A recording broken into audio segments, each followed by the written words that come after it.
পারলাম না ধরতে।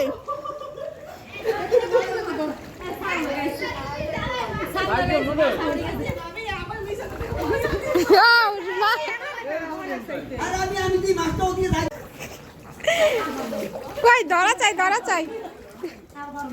পারছে পারছে তো পারছে তো। দেখ দেখ কি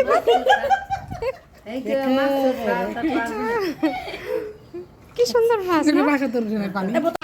এই যা খাইছে। এই আমরা পুরান মশারি ছিল, মশারি ই কইরা না ইয়া করা লাগবে না। দেখছো এটা কি? হ্যাঁ এইগুলো মাছ মাছ। আরে এটা এটা এমনি একটা ময়লা। চল আমরা ই করি গা, আমরা এই জায়গাতে একটা জাল এই পুরান মশারি। কালকে খারাপ লাগছে।